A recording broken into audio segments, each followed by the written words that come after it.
सभी को मेरा सादर जय जिनेंद्र। सबसे पहले आचार्य श्री वसुनंदी जी गुरुदेव की जय, मुनि श्री शिवानंद जी श्री प्रश्नानंद जी गुरुदेव की जय। जैनम जयतु शासनम विश्व कल्याण कारकम। आज मैं आप सभी के लिए लेकर आई हूँ हमारी मुहावरों वाली सीरीज की अगली कहानी, जिसका नाम है अपने पैर पे आप कुल्हाड़ी मारना। तो चलिए शुरू करते हैं। एक नगर, बहुत पुरानी बात है, एक व्यक्ति रहता था। उसका एक छोटा सा ही व्यापार था। वह अपने परिवार के साथ रहता था। उसके परिवार में वो उसकी पत्नी और उसके 2 पुत्र थे। एक दिन उसका सबसे बड़ा पुत्र एक पेड़ का बीज ले आया। तो व्यापारी ने उस पेड़ के बीज को अपने आंगन में बो दिया। धीरे धीरे कर करके वो बीज एक छोटे से पौधे में परिवर्तित हो गया। अब वो व्यापारी था और उसका बेटा था, वो उसकी दिन रात सेवा करते और उसके अंदर खाद पानी समय से डालते रहते। 2-3 साल में ही वो छोटा सा पौधा एक बड़े सुंदर विशाल पेड़ में परिवर्तित हो गया। 2-3 दिन बाद उस पेड़ के अंदर सुंदर सुंदर से लाल रंग के फल भी आ गए। उन फलों को देखकर तो सभी का मन ललचा सा जाता था, पर उनमें से किसी ने भी फल नहीं तोड़े। कुछ दिनों बाद उनमें से एक फल पककर नीचे गिर गया। जो व्यापारी का कुत्ता था, उसने वो फल देखा। वो फल देखते ही उसका कुत्ता भाग गया और फल खाने बैठ गया। जैसे ही उसने फल की एक बाइट मुंह में रखी, तुरंत ही वो परलोक से धार गया। जब व्यापारी ने अपना मरा हुआ कुत्ता देखा तो वो सोचने लगा। अब थोड़ी देर बाद उसने बोला कि चलो कोई बात नहीं, किसी बात से मर गया होगा। उसने फल के ऊपर नहीं ध्यान दिया। कुछ ही दिनों बाद एक फल पककर और नीचे गिरा।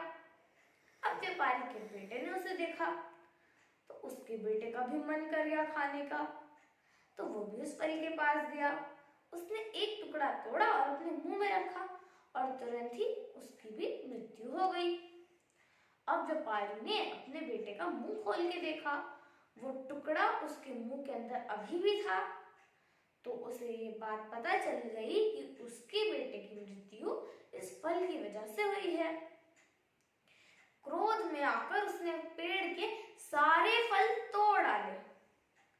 कुछ ही दिनों बाद फिर से पेड़ फलों से लथपथ हो गया। अब तो उसे इतना ज्यादा क्रोध आ गया कि उसने कुल्हाड़ी उठाई और पेड़ की सारे टहनियां ही काट डाली। अब 1-2 हफ्ते बाद टहनियां वापस से इतनी विशाल फैल गई और उसमें फल भी आ गए।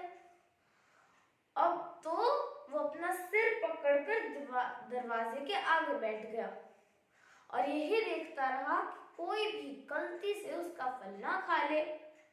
उसने अपने परिवार वालों को बता दिया था कि उस पेड़ के पास गलती से भी मत चले जाना। अब कुछ दिनों बाद एक संत वहां आए। व्यापारी ने उनका आदर पूर्वक स्वागत किया। संत ने व्यापारी का बड़ा दुखी सा चेहरा देखा तो उन्होंने उसका कारण पूछा।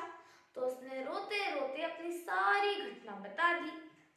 तो संत ने बोला, तुमने गलती की, तुमने क्रोध में आके उसके फल तोड़ दिए, उसकी टहनियां काट दी, पर तुमने बुराई की जड़ तो समाप्त ही नहीं की। तुमने उसकी जड़ों को तो कुछ किया ही नहीं। जब तक तुम उसकी जड़ें नहीं काटोगे तब तक तो वो पेड़ बढ़ता ही रहेगा, बढ़ता ही रहेगा। पहले तुम्हें उसकी जड़ें काटनी होगी। तो वो तुरंत बाहर गया, कुल्हाड़ी से पूरा पेड़ उखाड़ के उसने नदी में बहा दिया। अब कहानी की शिक्षा ये है, हमें कभी भी अगर बुराई को समाप्त करना है तो उसकी जड़ यानी उस बुराई का कारण उसे समाप्त करना होगा। जय जिनेंद्र। अब आ रहे हैं आज के प्रश्न। प्रश्न 1, व्यापारी के कितने पुत्र थे? प्रश्न 2, पेड़ पर किस रंग के फल आए थे? प्रश्न 3, सबसे पहले फल खाने से कौन मरा? प्रश्न 4, किन्होंने व्यापारी की समस्या का समाधान किया? प्रश्न 5, कहानी से हमें क्या शिक्षा मिलती है? आपको इन सभी प्रश्नों के उत्तर 7827080365 पर व्हाट्सएप करने हैं। अब आ रहे हैं पिछली कहानी के विजेता।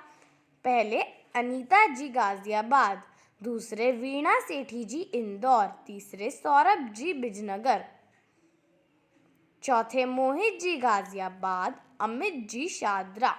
हमारे चैनल को लाइक सब्सक्राइब ज़रूर करें। जय जिनेंद्र।